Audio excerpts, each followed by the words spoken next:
만족하는 순간, 나태해지는 순간 세상의 멋진 것들이 눈에 들어오기 시작합니다. 사탄은 이 타이밍을 절대로 놓치지 않습니다. 그러면 어떻게 됩니까? 다른 사람들의 삶이 보이기 시작합니다. 그러면 나와 그 사람을 비교하기 시작합니다. 마음이 무너집니다. 더 가지지 못하고 더 성공하지 못하는 나를 내가 정죄하기 시작합니다. 주님이 주신 말씀의 씨앗이 더 자라지 못하고 질식되는 순간입니다.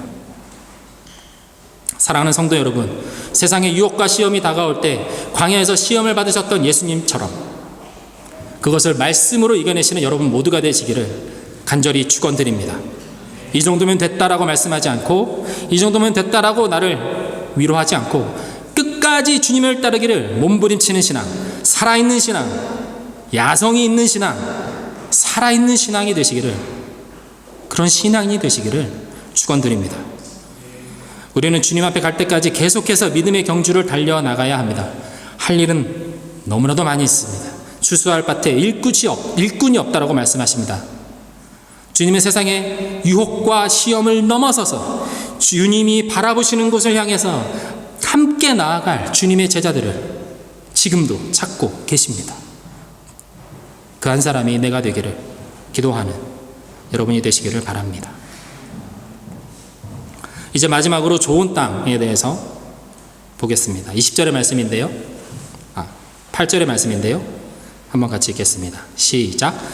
더러는 좋은 땅에 떨어짐에 자라 무성하여 결실하였으니 30배나 60배나 100배가 되었느니라 하시고, 좋은 땅, 좋은 마음, 순종하는 마음, 말씀에 갈급한 심령, 그곳에 떨어진 이 말씀은 자랍니다.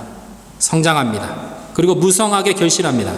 길가와 돌밭, 가시떨기와 같은 씨앗이 충분히 자라지 못하는 그런 환경에 씨앗은 열매를 맺지 못합니다. 그러나 좋은 땅은 무럭무럭 자라서 열매를 많이 맺습니다. 열매를 맺는데 재미있는 것은 그 양이 저마다 다 다르다라는 것에 있습니다. 어떤 나무는 30배의 결실을, 어떤 나무는 60배의 결실을, 또 다른 나무는 100배의 결실을 맺는다 라고 말씀하십니다. 저희 집에 와보신 분들은 알겠지만 제가 이사를 오면서 깻잎을 몇 그루 심었습니다. 지금은 엄청나게 많이 자라서 제 키 정도 자랐습니다. 우리 청년들 그리고 재직분들 초대해서 이제 고기를 구워 먹을 때 아주 요긴하게 잘 먹었습니다. 그런데 처음 이 깻잎을 심을 때, 이 작은 깻잎들을 심을 때 저는 이 깻잎이 이렇게 자랄 줄은 몰랐습니다. 그저 아침 저녁으로 물을 주고 잡초가 나면 좀 솎아주고 했을 뿐입니다.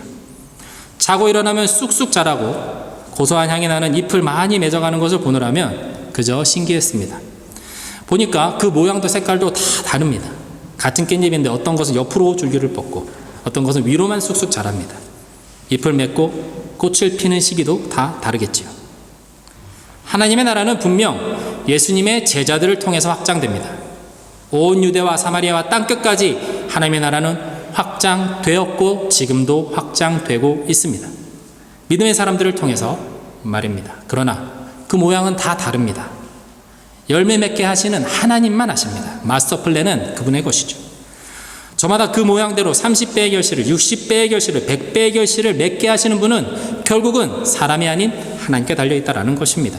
그러니 우리는 그저 주님을 따라가고 말씀을 이 땅 가운데 살아내기만 하면 되는 것입니다. 저는 기대합니다. 우리 미넨 복음교회를 통해서 하나님께서 맺어가실 열매들을 기대합니다. 제가 하는 것이 아닙니다. 그렇다고 우리 성도님들과 우리가 힘을 합쳐서 우리가 해내는 것은 더욱더 아닙니다. 열매 맺게 하시는 것은 하나님께 달려있기 때문입니다. 우리는 그저 예배하고 기도하고 말씀 앞에 함께 서 있을 뿐입니다. 그러면 분명히 하나님께서 약속하시는 것은 30배, 60배, 100배의 결실을 우리에게 맞는 모양으로 우리에게 맞는 때에 맺게 하실 것이라는 것입니다. 그 모양과 크기는 알 수 없지만 주님이 하시는 일이기 때문에 우리는 기대할 수 있습니다. 분명히 아름답고 분명히 멋진 것이 될 것입니다. 그거는 우리가 알 수 있습니다. 주님이 맺게 하시기 때문입니다. 오늘 말씀을 통해서 우리는 먼저 내가 어떤 밭인지 깨달을 수 있어야 합니다. 그리고 그것을 인정해야 합니다. 내가 가진 약점과 상처가 길가인지 돌밭인지 가시떨기인지 무엇인지 알아야 합니다. 말씀을 읽어보면 깨닫게 하실 것입니다. 기도하다 보면 알게 하실 것입니다. 왜냐하면 하나님은 우리를 너무나도 사랑하시기 때문입니다. 너무나도 사랑하시기 때문에 우리를 절대로 포기하시지 않으시는 분이시기 때문에 사단에게 우리를 내어주시는 분이 아니기 때문에 나의 약점을 아시는 하나님은 그것을 극복하고 더 성장해서 열매를 맺어내고 하나님 나라의 상급을 누리기를 하나님께서 원하시는 분이시기 때문입니다. 아버지의 마음을 가르쳐 주시고 하나님께서 주시고자 하는 참된 안식과 기쁨으로 친히 인도하시기 원하시는 분이기 때문입니다. 이제 말씀과 기도로 우리의 마음의 밭을 갈아내야 합니다. 영혼의 밭을 기경해야 합니다. 주님의 말씀이 또렷하게 내 영혼에 들려오도록 말입니다. 귀 있는 자는 들으라. 말씀하신 주님의 말씀이 우리 삶에서 아름답게 열매 맺을 수 있도록 내 안에 상처를 드러내고 교만을 도려내고 욕심을 잘라내어서 좋은 땅으로 주님 앞에 늘 서 있는 저와 여러분이 되시기를 예수님의 이름으로 축원드립니다. 이 시간 함께 찬양하며 주신 말씀 가지고 함께 기도했으면 좋겠습니다.